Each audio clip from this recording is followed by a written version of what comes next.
So here we are looking at the Jones Hovercraft and the Jones Flagship. Steph rode both today, kind of traded back and forth. And same bindings. What were you riding? The Union Contact? Union Contact, yeah. Yeah, so you ride the small men's, right? Yeah. Yeah. And so, which isn't an ideal fit, but it's good enough because they are a little more responsive than, let's say, like the women's, like a women's version of the Contact. But it's still like not an ideal fit. Yeah, you put a freestyle binding on two free ride boards, but you're a freestyle rider, and so far maybe it made me like them more. I haven't bucked up and got you a good binding for stiffer boards, so that's more my fault. But we're working on it. Say that. We're working on the Steph Care package, the SCP, and I've ridden and compared these boards in the men's version, and they're just smaller versions of the men's with slightly softer flexes. They're just, they don't really dumb down their boards for women, which I love.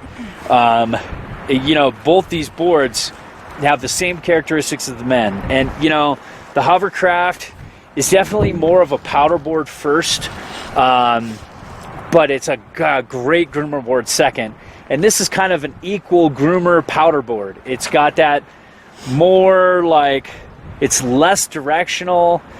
You've got more tail. You've got, a narrower waist width.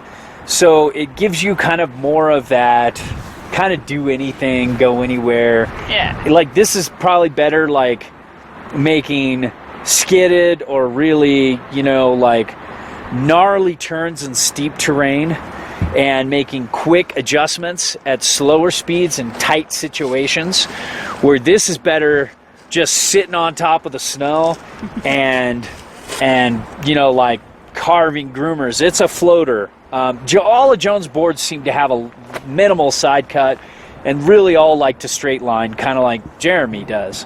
But of the two, this is the quicker turner and this is the slower turner. But, they're definitely different personalities. They both could be your one board solution for a directional rider, for directional only rider. Yeah. However, Steph's going to give her take. Both of these are a little too big for her. You can't always get the right size in demos. They usually go with the middle sizing, and Steph runs towards the lower end of the spectrum. But so tell me your take. All right, yeah. So we took this one out first. We actually rode them both in the exact same runs, same conditions. This one was super fun. Definitely felt good at high speeds. Good carves, could lay it down. I did have a harder time getting this one to respond to me.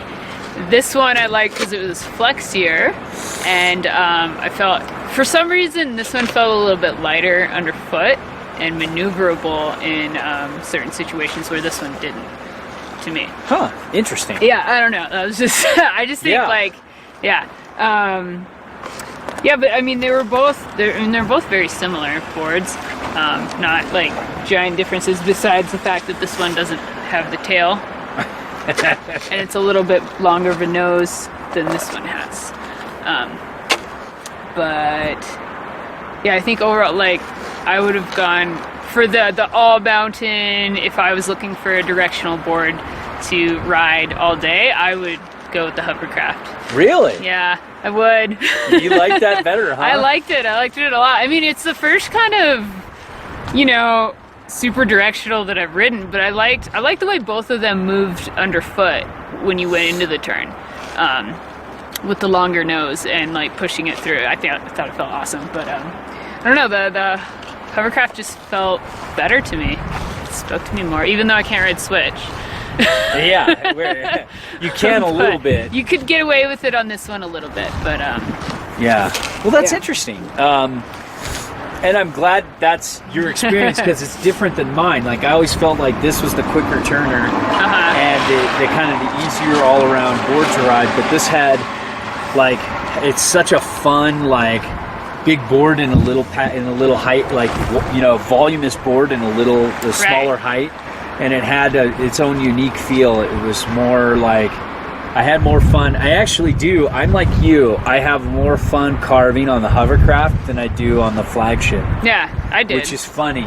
Yeah. Because the Flagship's kind of like, that's why the Flagship's more of a daily free ride driver, where the Hovercraft's more of kind of like a powder and groomer. Yeah.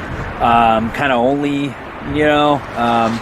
But yeah, I think I think I agree with you there. I think I like the spring and the poppy and the playfulness out of the Hovercraft a little more this year. It felt a little lighter underfoot for some reason, and then when it got choppy and like uneven, I don't know, I liked this one more. That softer than flex this one. was a little more I just forgiving. liked it better. Yeah, instead of getting a little more rocked on the stiffer board. Yeah, and I think that's still kind of a unique niche board, but it's way less niche than you would think, right? Yeah, When you look at it, you're like, okay. What am I doing with this on groomers? I know exactly what it's going to feel like. I know what it's going to, but it wasn't. It was a little different. Yeah. So all in all, your favorite? I like this one.